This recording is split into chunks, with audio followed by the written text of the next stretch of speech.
This week on Art of the Air, our whole show features Jason DeCaires Taylor, who creates underwater sculptures and installations that help restore equilibrium to deteriorating marine ecosystems, creating whole undersea museums throughout the world. Our spotlights on the 39th Annual Interwoven Expressions at Juried Art Market of all things created by Midwest textile artists coming November 9th to Sand Creek Country Club.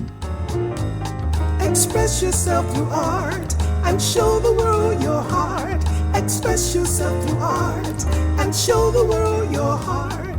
You're in the know with Esther and Larry. Art on the air today. Stay in the know with Larry and Esther.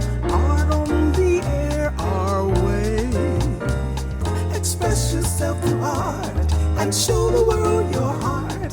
Express yourself through art and show the world your heart. Welcome. You're listening to Art on the Air on Lakeshore Public Media, 89.1 FM, WVLP 103.1 FM, our weekly program covering the arts and arts events throughout Northwest Indiana and beyond. I'm Larry Breckner of New Perspectives Photography, right alongside here with Esther Golden of The Nest in Michigan City. Aloha, everyone.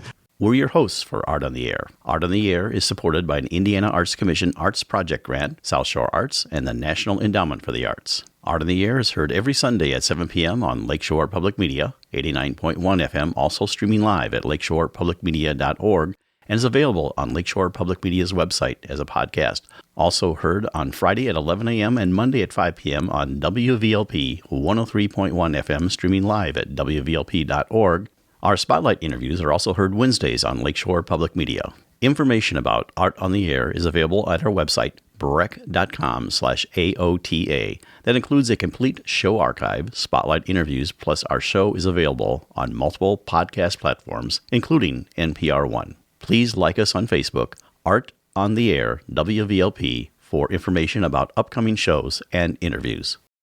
I'd like to welcome to Art in the Air Spotlight, Lu Terock. She's the president of the Interwoven Expressions, and she's got an event coming up. They're a juried market for all things created by the Midwest tile artists, weavers, felters, spinners, and such. Lu, thank you for coming on Art in the Air Spotlight. Well, thank you for the opportunity. Yeah. Interwoven Expressions is a fantastic event. It features textile artists from states that border our Lake Michigan. We have artists coming from Kalamazoo, from Grand Rapids, Chicago, Lafayette, and a lot of Northwest Indiana. There are 22 artists this year. We have weavers, spinners, dyers, felters, silk ribbon embroidery, macrame artists, anything that you can do with fiber. It doesn't matter your technique. It's that everything that you create is done with fiber. This is a collection of incredible technically proficient textile artists. Some are teachers, some have their own businesses, some have even been published. When you walk into Interwoven, it's such an incredible explosion of color. Many people will take an entire walk around the ballroom at Sand Creek Country Club just to see what's available and to get accustomed to all the color that is there. Then they'll start shopping. We have customers who wait in line to get in. They come back year after year. This is our 39th year. Next year will be our 40th celebration. That's amazing. So how many are returning artists and how many are new artists? What kind of... This year we have 3 new artists. The rest are all returning artists. The arrangement is, once you're juried in, and this is a juried show, we have several people who apply, but only the best are added. Once you're juried in, you're there until you decide to drop out. Some years we cannot even open jurying because no one drops out. We can only have a limited number of artists because the ballroom is only so big. We will have everything from hand-woven jackets, $400 jackets, to $4 Christmas ornaments. People plan their Christmas shopping to start at Interwoven Expressions. How did it begin? Who started it? And was it a weavers collective? It began as the annual show of the Duneland Weavers Guild. After a few years, we realized that Interwoven is a for-profit event, which jeopardized the not-for-profit standing of the Duneland Weavers Guild, so we separated. And once we separated, it then morphed into an even bigger event because it opened up beyond weavers to anything that is done with fiber. Everything that is at this show incorporates fiber in some way. We have had handmade paper artists in years past. Paper is fiber. We have basket makers. Reed is fiber. Weavers, it's anything that you can do with fiber. So briefly tell us a little bit about your fiber journey and what you work in, and because obviously you're involved in this group, and tell us a little bit about your background quickly. My mother put a crochet hook in my hand when I was 5. Does that explain it? And I've gone, anything that you can do with fiber, I've probably done. I am a longtime hand spinner. I collect great wheels. I have a collection of very rare great wheels. And I am also a weaver. I have 2 very large weaving looms in my studio. So it's an affliction, but it's a happy affliction. That's great. Any chance of, well, you said you have a limited number of people because of where you're having it now, expanding to a larger facility and maybe having more people at your exhibit in the future? That's what we have done over the years. We started at Mark T. Nielsen Interiors, just south of Route 6. Then we moved to Aberdeen because Mark T. Nielsen's was too small. Yeah. And then Aberdeen is too small, so now we are at Sand Creek. I can't imagine a larger facility than the Sand Creek Ballroom. Well, of course, there's the Expo Center in Valparaiso. I mean, I guess if you really got big, that could be a possibility and maybe become a national event. Weekend show. That would be a possibility. Right now, we are doing in 8 hours, we will have over 500 people come through. We will do more than $35,000 worth of business in 8 hours. So it's doing well. And I've offered to make changes to the show, and everybody comes, customers and the artists themselves say, don't change a thing. This is great. Well, we're in our final minute here. We want Lou to give you a chance to tell us how people can find out about the show, either as a participant. Obviously, this year you have all the people that are already preset, but maybe if someone's interested in being part of it as an exhibitor in the 40th show, tell us about that process real quick in our last moments here. We have a website, and if you'll just go to interwovenexpressions.com, there are jurying instructions there on the website. There is also a prospectus which details how the show is structured so that you have a good idea of what it is before you even apply. Jurying applications are accepted in May so that we know who the artist will be. We have a Facebook page, and it's under Interwoven Expressions, Unexpected Fibers. That is the official name of the organization. So, but our website has everything that you want as far as how to attend it, how to apply to participate in it. Everything is at our brand new website. We appreciate it. That's Lu Terock from Interwoven Expressions. Show is November 9th at the Sand Creek Country Club. Thank you so much for coming on Art on the Air Spotlight. Thank you so much. Best of luck. Thank you. I hope you attend. Oh, most definitely. And the Spotlight Extra, the Area Artists Association exhibit It's All About the Square, will run through November at Chesterton Art Center with a reception Saturday, November 9th, 12 to 2 p.m. Art on the Air Spotlight and the complete 1-hour program on Lakeshore Public Media is brought to you by McCauley Real Estate in Valparaiso, Olga Patrician, Senior Broker. And as a reminder, if you'd like to have your event on Art on the Air Spotlight or have a longer feature interview, email us at aota@brech.com. That's aota@brech.com.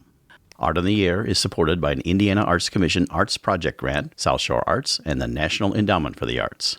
If you have a smart speaker like Amazon Alexa, Google Assistant, or Apple Siri, just tell to play Art on the Air to hear the latest episode. Hi, this is Rob Quick, author of Finding Your Voice with radio, audio, and podcast production, and you're listening to Art on the Air on Lakeshore Public Media, 89.1 FM, and on WVLP 103.1 FM.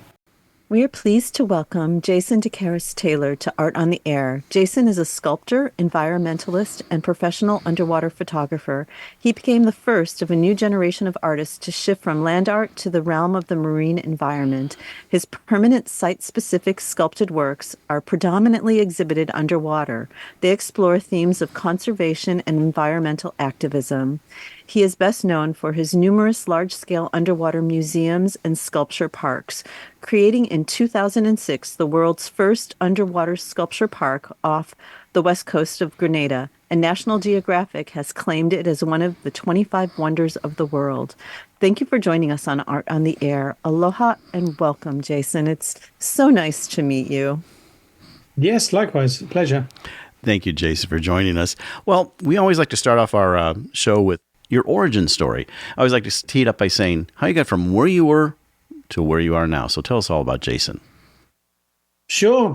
I mean, it's something that I do reflect on a lot because I remember when I was young, always being sort of nagged by this question: what am I going to do when I'm older? Where am I going to be? What am I going to do? And I'll be honest, I sort of drifted for many years. I didn't have a clue what I was going to do, and I felt an intense pressure that I should know, where I was heading.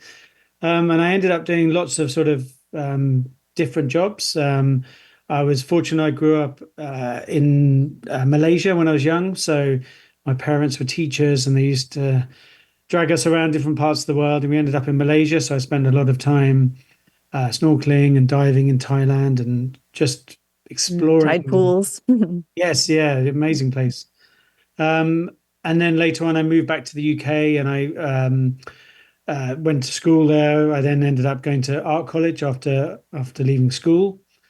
And then when I came out of art college, I felt really confused because it was like, God, how on earth does anyone make a living from this? How am I going to pay my rent and all the rest of it? So I ended up, like many people did, and getting sort of lots of different jobs, from restaurants to photography to logistics for events and shows and stage design. And I sort of did all of these things without any kind of orientation. And then later on in life, it was about 2006, and all my plans had fallen flat on their face in the way I was planning on trying to create a business and then in my spare time work on art as a kind of hobby or something that I could do without the pressures of making a living from it. So what kind of business were you trying to start?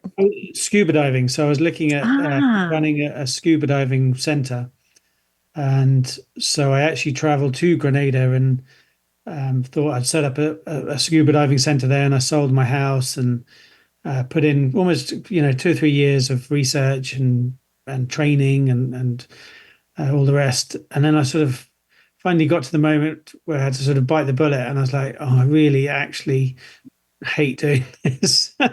and the thought of working with the public on a daily basis was just, I just didn't want to do it. And I kind of felt really flat about it and thought, this is it. Everything I've been working to has been lost, but you know what? I'm just going to do something that maybe, is fun and take a year out and just do something interesting. And so that's when I sort of thought about doing underwater art, and I realized I could use some of the skills I learned at art college to actually as a form of sort of conservation in a marine environment. So I could create works that, promoted life, but also draw tourists away from fragile areas. And I was very fortunate I was allowed to do it there. I'm so bubbling with questions, but I do want to go back to childhood and talk about, did you have art in those early, what were your leanings? What was home life like? Were your parents creative? Because, I mean, I can understand not knowing what you want to do. I still feel like I'm at that point, maybe I'm just starting to understand what I'm, meant to do, I guess. But so can you really take us back to those early early days? What were you interested in? Because you did mention like set design, so I'm assuming that's with theater, or is it Yes, it was theaters, shows. was that in grade school, or I mean, or in schooling? Actually, no, it was after I graduated university. Ah, So it was after that time. But I do come from quite an artistic family where lots of my relatives have gone to art college, and it was the subject that I did well at school in, and I had a very, very fortunate to have an amazing teacher when I was young, who was very motivating, and so I kind of always knew that I'd go into arts in some way. But then I was also quite a sort of pragmatic person as well, and kind of needed something clearly defined. so were you skilled in all medium, or did you gravitate towards sculpture even in the early days? Like you're talking about creative relatives, what kind of mediums were they working in? Because I think all that, we absorb all that information, even if we're not actually producing. But did you have a propensity for a particular medium? I did a lot of carving. So when I was young, I did some work for like stone masonry, carving wood. I just sort of love materials. I think like every sculptor does. It's funny. I try and do paintings now in the studio, and I put on so much paint, and the layers just keep adding on. And in the end, I'm just making textures and sculpting, really, but on a flat surface. It's definitely what I'm drawn to. Yeah, me as well. More of the sculptural, textural materials. Well, I'm curious about the stage design, being a theater guy myself. So what types of productions you do? Was it, musicals, straight plays? What stage design did you participate in? So I was in London, just working on sort of small fringe theatres. Building some of the scenery and props. I also did some work on the show. There's a big show in the Millennium Dome in the UK, which was a big sort of huge arena with a kind of Cirque du Soleil show. And I got involved in all the sort of technical side of the acrobatics and the aerial performing. So that was quite an interesting time. Oh, that's a great learning experience because you learn how everything gets put into place because so many things are so heavy or cumbersome that it's not just your body that's lifting things. Definitely. I mean, now, I can quite easily do the underwater works. I draw on all of these different things. So, I certainly, obviously there's the creative side of it, but there's the logistical side of it. Some of the structures are 150 tons. They require huge lifting capacities, and wow. Just working at sea is doubly hard because the crane is bobbing up and down on water, and the water's temperamental. the weather's very difficult. There's no stable platform. The sediment moves, so it's kind of even more extreme version of it. But definitely draw on many of those skills. So tell us about the transition to start placing you obviously already talked about this maybe doing a scuba business, but taking your art and deciding we're going to place it in water, and how, what process did you think, okay, I'm going to put this in? What inspired you, first of all, to do that, and then the process by which you do that?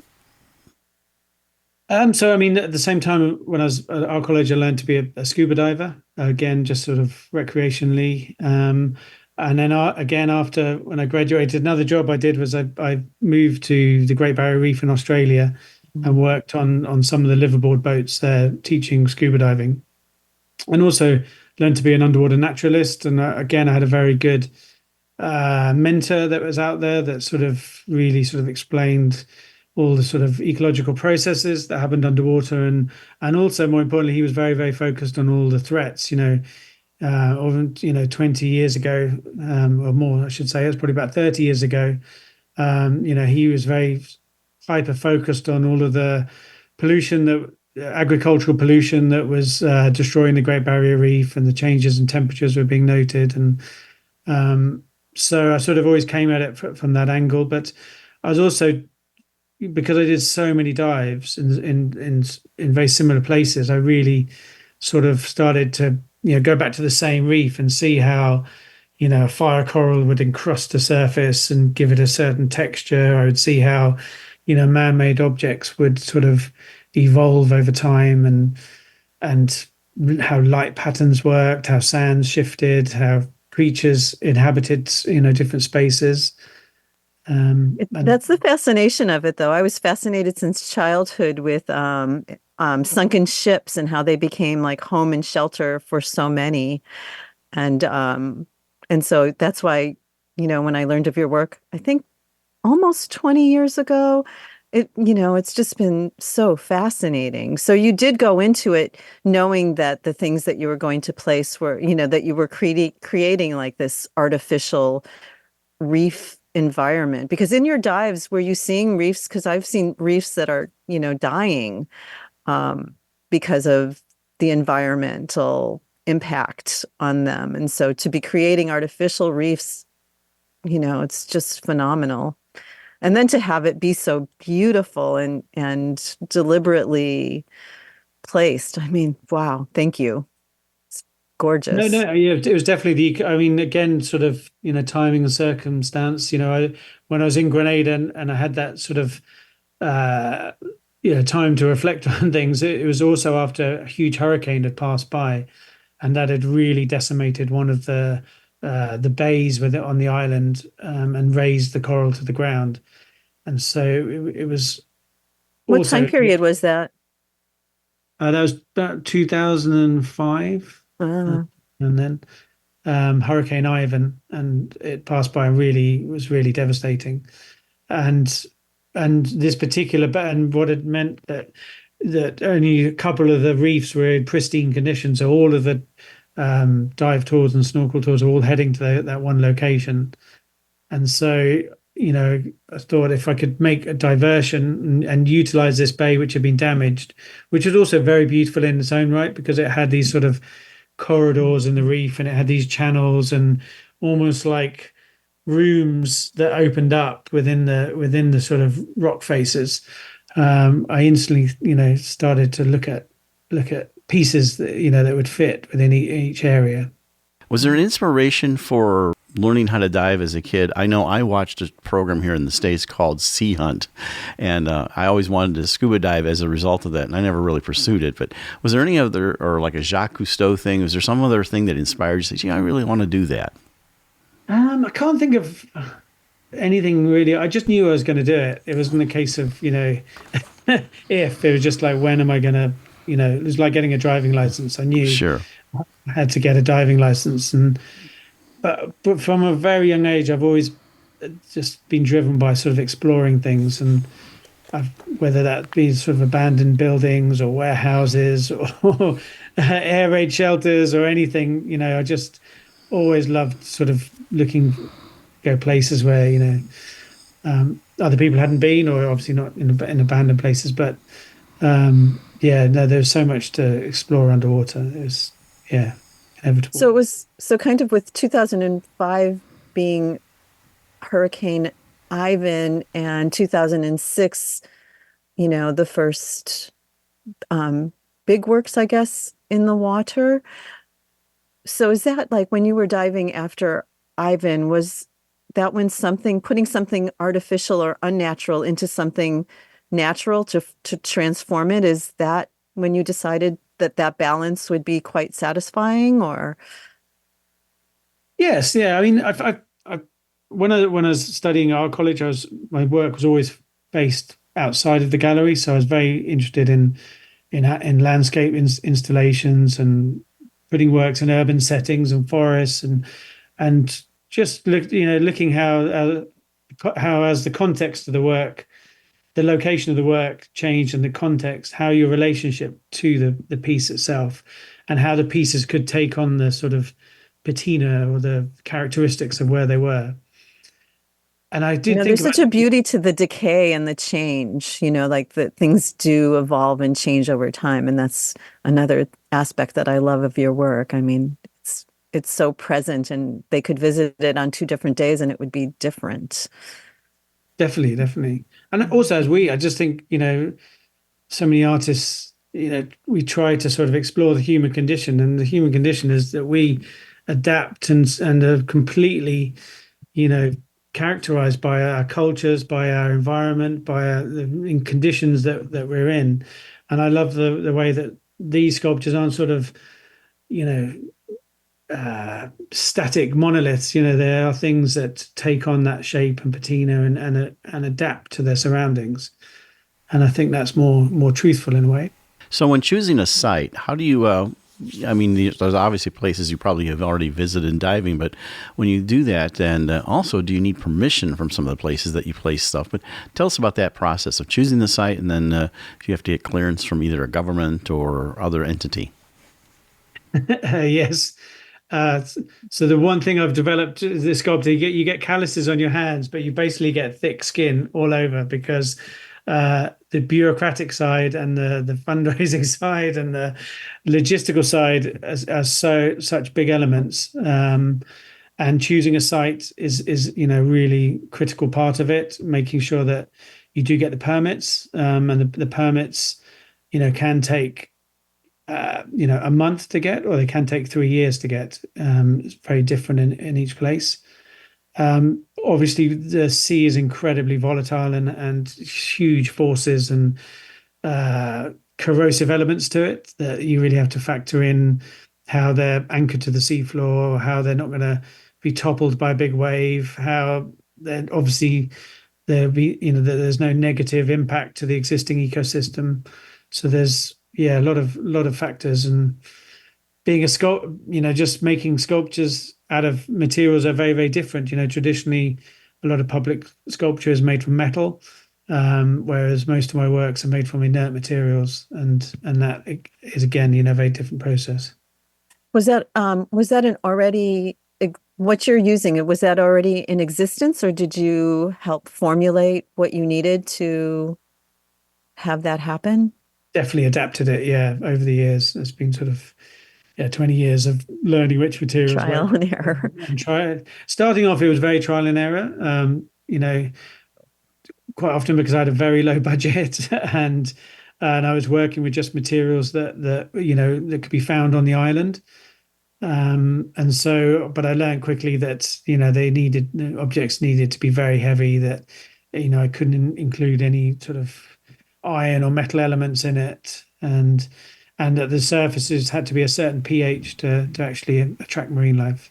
Now that you mentioned funding, what kind of help has been available for you to facilitate this work, and how much of it comes to you via commission, which then I'm assuming the funding is there, or you coming up with an idea and then having to locate the funding, and what is your staff like? And because it's like an amazing crew that has to make this all happen.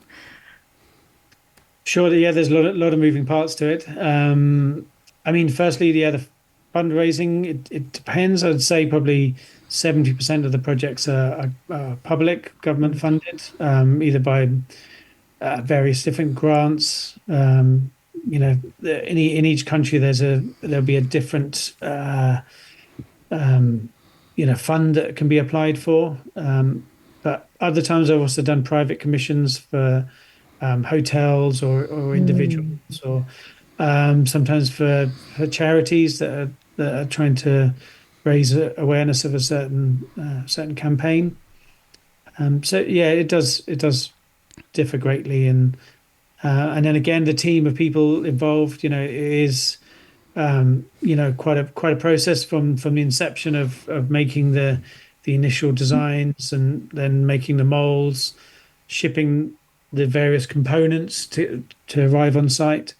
I've changed a little bit. When I first started, I would move my studio to each location, and then set up a studio on site, build up a sort of a local crew, and then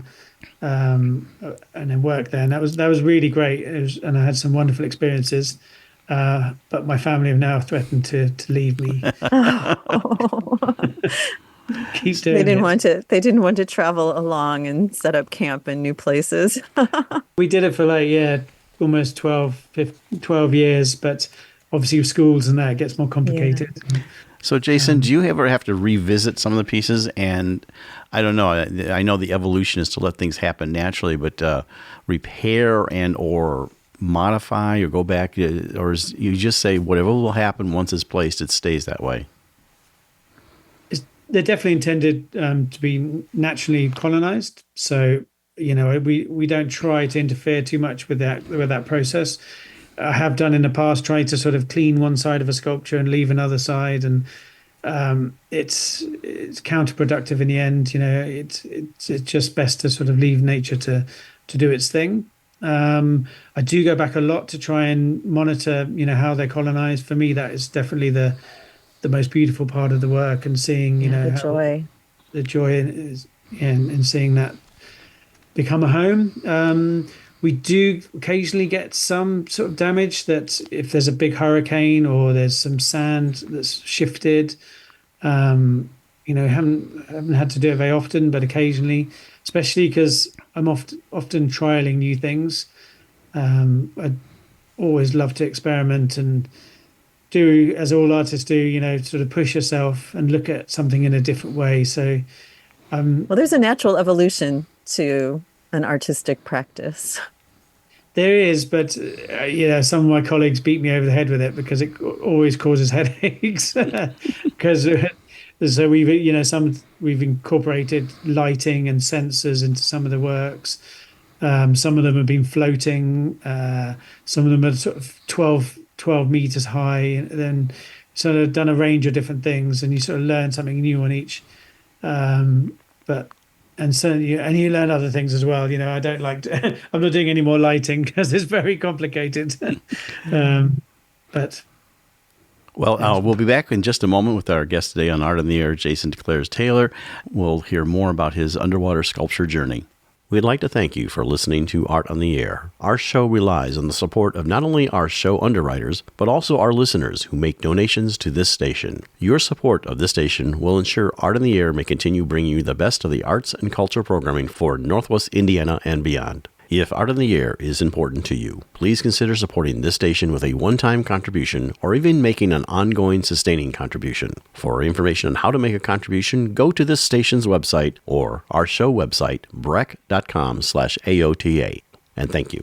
Art on the Air listeners, do you have a suggestion for a possible guest on our show? Whether it's an artist, musician, author, gallery, theater, concert, or some other artistic endeavor that you are aware of, or a topic of interest to our listeners. Email us at aota@brec.com. That's aota@brec.com. We return with our guest today, Jason DeCaires Taylor, on Art on the Air, Lakeshore Public Media, 89.1 FM, and on WVLP, 103.1 FM.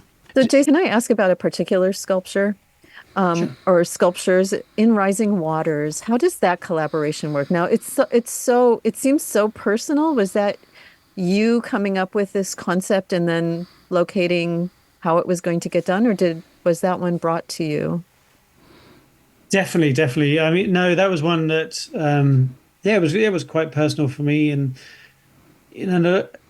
working for public entities with public money, there's certainly a responsibility to the client has a lot of input in what works they want to depict, whereas I'm sort of a kind of repressed activist that definitely wants to be quite critical about a lot of different industries and issues that are taking place, and that's very difficult for public artists to do that because there's so many processes with funding and with permits, and working in a gallery setting you're allowed a lot more freedom. And it's a little bit harder in public. But saying that, I do seek projects that allow me the most creative freedom, for sure. So was Rising Waters, was that a public commission, or was that you finding funding to do an idea that you had? A bit of both. Yeah, it was a festival that had some kind of some sponsors, and then we had some privately sponsored. But I think I was a little bit, well, you could say not so clear to some of the sponsors what the work was about.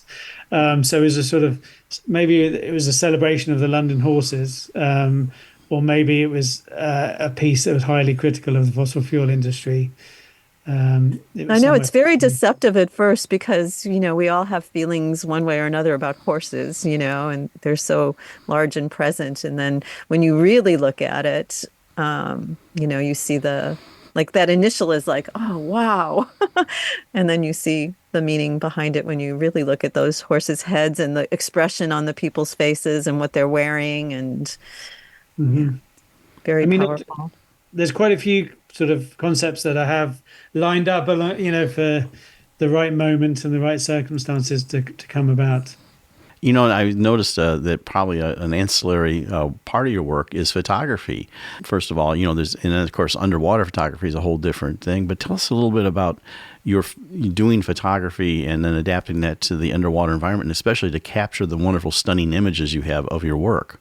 Yes, quickly learned that a small proportion of people actually go and dive and see the works. So, in order to really document what was happening and to reach a wide audience, I had to really improve the photographic side, and something I devote a lot of time to and a lot of resources, and have trialed many different techniques in how to do that, and even to the extent now when I create the sculptures themselves, I sometimes position them in the water for good photography, so that they're facing the sun at a certain time, that the backdrop looks in a certain way. There's that set designer in you. Yes, maybe. Just knowing it's there is enough for me. Like for me, the audience are the inhabitants, all the sea creatures that are, partaking, enjoying it. I mean, it would be fabulous to see it, but I'm so glad that there's film and still photographs of it, because boy, it's just glorious. Do you ever want to work on non-water sculptures, or do you still do that anyway? You say, okay, this one's not going to go under the sea or underwater. Is there something you want to work on that's actually land-based? Yes, I do. I suppose, again, just exploring. You always want to be trying new things, and I can totally see where, many musicians get frustrated where people just want them to play the same songs. And so, no, definitely, I'm very interested in, obviously how environments, change the work. And so I've been looking at creating works on ice shelves in Antarctica, doing works that float on the surface, more tidal installation. I think the tides are really interesting because you're sort of crossing in between those two worlds. So no, it's definitely. I know it's magical. The tide work is magical. So without, I'm not asking for trade secrets or anything, but what kind of technique, or what do you think about when you're doing the sculpture, and how do you choose between whether you're going to do a physical casting or a scan of a casting? And then more particularly, like when you have clothing or jewelry, is that worn or is that a scanned piece? So I've sort of come, traditionally from a life casting background. So that was, most of my training was in full sort of plaster casts of people with alginate. And that's what I've done. There's probably been, I think, 1,000 sculptures now which are life cast. And there's a certain beauty in that for sure. You're getting hyper detail of every person's skin pores, all of their characteristics, their cuticles. Everything is set in stone. And then I also dress them with their own clothes and jewelry and objects that then get cast again in a silicon, so that it has again the details carried through to the cement stage. But saying that, obviously, scanning technology is dramatically changing the world of sculpture, and I have sort of invested in it a little bit in the last sort of 5 years, and it's from an environmental point of view, it's very good because I don't waste any materials. I can make 100 very hyper detailed scans of people, and it fits on a little chip in on my computer. And then I can also play with the scales a lot, so I can all the live casts are obviously at live scale, whereas the scans I can also increase and morph and change and Was the 16 is the 16-foot tall one the tallest one, or have you gone taller than that? I think that that's was Atlas, or yes, I think that's the tallest sort of figurative piece. There's a building we made in Australia that was what's that? I think that's about 30 feet tall. So, but yeah, it's a different structure. oh, Siren, that's Australia, right? Mm-hmm. Yes, yes. So how much does the water rise with that one? Because I've seen it where, the figure is completely present and part of the pedestal, but does it come up further? No, that one is definitely above the water, basically because it's full of electrics that changes colors, obviously, to the temperatures. It's actually, that's one that's currently having a few repairs done on it because the conditions are so extreme with the Australian tropical sun and the sort of rain, that the materials have been expanding at different rates because it's half stainless steel and half a glass acrylic. The two materials have been expanding and contracting at different rates, and so we've had to go back and modify it. A question I have is: all your work placed in saltwater seas, or have you worked in any freshwater lakes? Yes. I've done a lake in the UK. Been working in some fjords in Norway. But yeah, most of them tend to be though in seawater. The lake, your controversial piece? No. Oh, okay. That can only work. And is there a difference in the environment? Obviously, as saltwater is a harsher environment in many ways. I know shipwrecks that are in freshwater lakes here in the Great Lakes in the Midwest are actually remarkably well preserved because you don't have some of the... But I mean, how does that affect your work? Not in a great deal because they're pretty resilient. We, as I say, I don't use metals that oxidize at all. And actually being underwater, the worst is when you've got a high concentration of oxygen and salt. So at the water surface is when it's really corrosive. Underwater, it actually gets less. And then if you have objects that go into the sediment, that's why you get these ships that are so well preserved, where they're encased in silt and mud, where the oxygen can't degrade them. But no, it's not so much the actual materials degrading. It's more just the force of the sea sort of moving things around. People underestimate, I've seen like a 3,000-ton ship that gets lifted off the seabed and then lifted and then twisted like a cracker and then moved further down the seabed. So you really can't put a not a price on it, but you can't undervalue how strong the sea is. Well, and also it seems, and I want to say probably, I don't know, within the last 20 years, the brutality of like the natural forces or disasters, the destruction is just so extreme. So does the way you construct take, that into like what kind of factor does that hold with how you attach things? Because, I'm just thinking of tsunamis or, Definitely. Yeah. Again, the designs, are really, the sort of engineering comes in right at the beginning on, you can't have flat surfaces because they cause too much resistance to wave energy. So you've always got to make things that are porous, that allow currents to pass through. You have to have very low center of gravity, so you've got almost like a pyramid shape to begin with. The weight's low.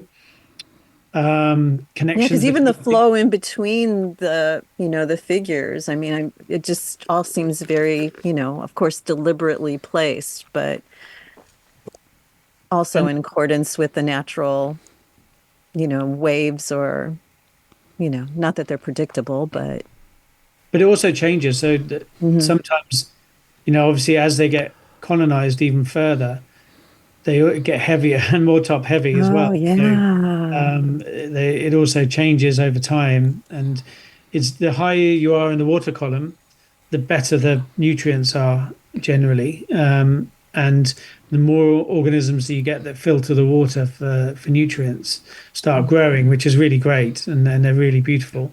But they also add a lot of weight and resistance. So yeah, sometimes it can be their own sort of downfall, them growing too much. Take a quick break here. This is Jason DeCaires Taylor, underwater sculptor, and you're listening to Art on the Air on Lakeshore Public Media, 89.1 FM, and on WVLP, 103.1 FM. So, Jason, is there a giant dream for future works or projects? And I'm not necessarily referencing like the size of something, even though I just talked about the 16 foot. I'm just talking about hopes and dreams that you want to share. Definitely, no, definitely. I mean, I've just turned 50 this year, so you always start to, and it's not, I do think there's going to be a limit on how long I can dive and deal with bureaucracy for. It's very different from sort of recoiling into a studio and producing smaller work. So I do sort of think, I've got a good 10, maybe 15 years left of doing this. And so that I should really focus on what I want to achieve. And I am very keen on sort of wanting to make this kind of structure underwater that is a sort of sacred space, almost like a sort of a cathedral, obviously, where people worship their religion. But I wanted to create a sort of sacred space where people worship nature, and it becomes this sort of huge building that slowly sort of colonized and lets light penetrate through the ceiling and lets you sort of explore all the wonderful things that happen underwater in terms of shapes and sounds and light and wildlife, and create this one experience that people can really sort of.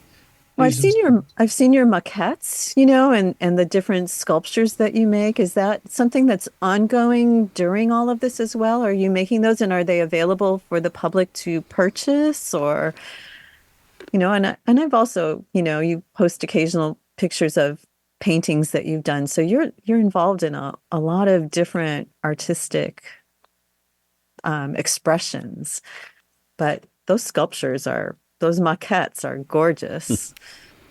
Yes, as part of which, again, part of the sort of dissemination of the works is trying to have land exhibitions and, letting people sort of get a little piece of what happens underwater. And so I do a new technique in the studio where I put works in a copper solution and then activate it with electricity, and the electricity causes the copper to form coralline structures, and then so the works get disfigured by these copper crystals, and it's a sort of way of emulating how corals form their skeletons by drawing calcium out of the water.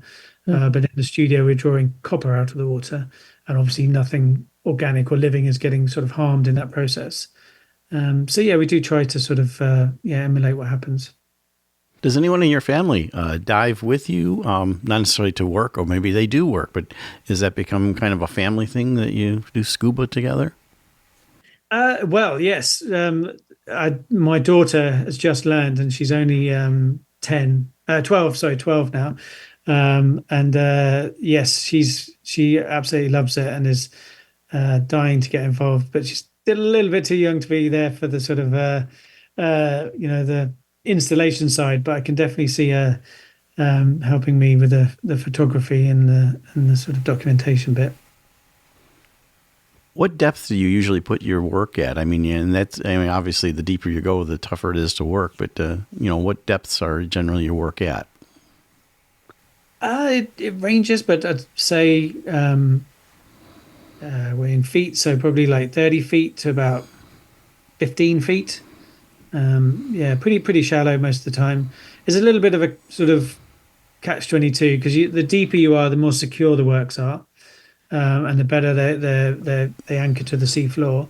And the higher you go, the better the colonization is.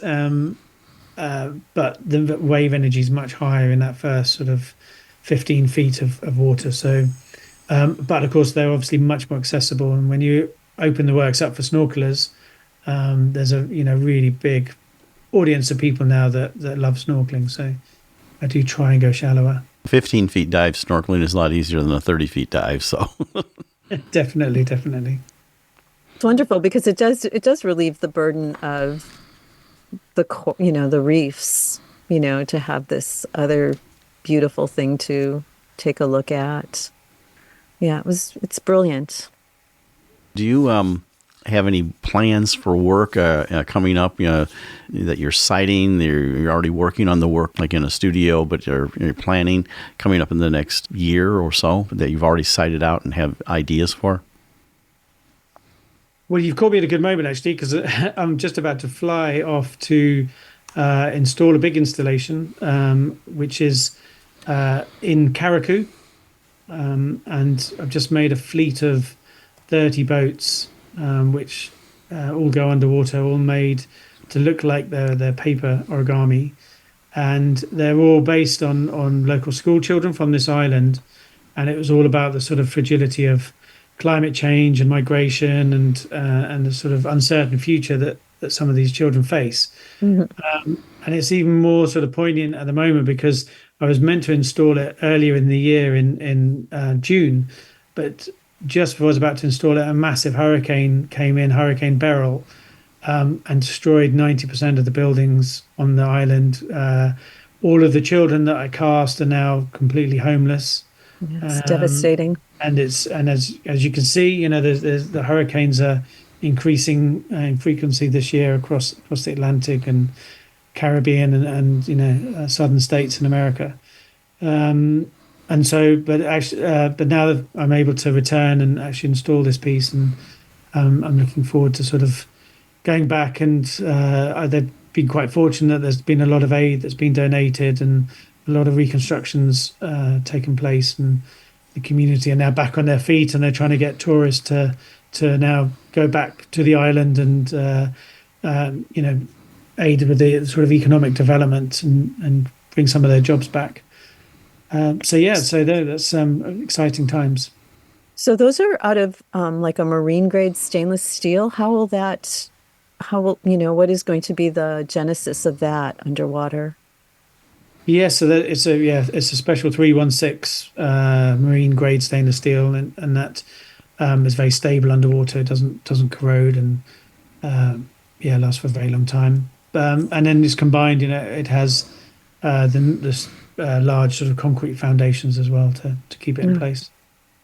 Something I like to ask our artists is there something you want to do completely different in your life, not even in art, that you haven't done that you'd like to do? I don't know. I sort of feel the opposite. I kind of sometimes think I've done too much in too short a space of time. It's time to write a book. Yeah, maybe. I kind of I feel like I sort of lived about 5 lives. Yeah, you have stories. Yes, a lot of stories for sure. Something I'm still yet to do. I don't know. I'm a little bit obsessed about Antarctica at the moment. Really, very keen on sort of carving ice and making floating works. Again, I suppose that's another kind of again going back to the artwork. Something unrelated. I'm not quite sure. That's something to ponder. Yeah. We planted the seed of something. You say, okay, what do I want to do with the rest of my life in act 2 or act 3 of your life and everything? Well, we're about ready to wrap up here in about a minute or a minute and a half. So how can people find your work? And I know there are documentaries like BBC and things like that. Tell us a little bit about how people can find your work and if they want to actually visit locales, how they can find that out. I'm sure to definitely head to my website, which is easy to remember. It's just underwatersculpture.com. And from there, there's a list of all the different destinations around the world. And you can obviously see all the works on the site, but I'd really recommend that, nothing beats the experience going and seeing the marine life, the conditions, the light, the entity in itself. Is it easy to find the ones that are snorkel as opposed to scuba dive worthy? Yeah, so all of the destinations are linked with depths and great. different conditions. Most of them, there's a lot in the Caribbean, and all of those tend to be very shallow works that people on all abilities can access. Sounds great. Well, we appreciate you coming on Art on the Air, sharing your art journey, sharing the very unique work that you do. It's a fantastic underwater sculpture that you can visit at the website underwatersculpture.com. James DeCaires Taylor, thank you so much for coming on Art on the Air and sharing what a remarkable story that you have. Yes, thank you. It's just been thrilling for me. No problem. No, thank you. We'd like to thank our guests this week on Art on the Air, our weekly program covering the arts and arts events throughout Northwest Indiana and beyond. Art on the Air is heard Sunday at 7 p.m. on Lakeshore Public Media, 89.1 FM, also streaming live at lakeshorepublicmedia.org, and is available on Lakeshore Public Media's website as a podcast. Art on the Air is also heard Friday at 11 a.m. and Monday at 5 p.m. on WVLP 103.1 FM, streaming live at WVLP.org. If you have a smart speaker like Amazon Alexa, Google Assistant, or Apple Siri, just tell to play Art on the Air to hear the latest episode. Our Spotlight interviews are heard every Wednesday on Lakeshore Public Media. Thanks to Tom Maloney, Vice President of Radio Operation for Lakeshore Public Media, and Greg Kovach, WVLP's Station Manager. Our theme music is by Billy Foster with a vocal by Renee Foster. Art on the Air is supported by an Indiana Arts Commission Arts Project Grant, South Shore Arts, and the National Endowment for the Arts. We'd like to thank our current underwriters for Lakeshore Public Media, Macaulay Real Estate in Valparaiso, Olga Patrician, Senior Broker. And for WVLP, Walt Breidinger of Paragon Investments. So we may continue to bring you Art in the Air. We rely on you, our listeners and underwriters, for ongoing financial support. If you're looking to support Art on the Air, we have information on our website at breck.com/AOTA, where you can find out how to become a supporter or underwriter of our program in whatever amount you are able. And like I say every week, don't give till it hurts. Give till it feels good. You'll feel so good about supporting Art on the Air. If you're interested in being a guest or send us information about your arts-related event or exhibit, please email us at aota@brech.com. That's aota@brech.com, or contact us through our Facebook page. Your hosts were Larry Brechner and Esther Golden, and we invite you back next week for another episode of Art on the Air. Aloha, everyone. Have a splendid week. Express yourself through art and show the world your heart. Express yourself through art and show the world your heart.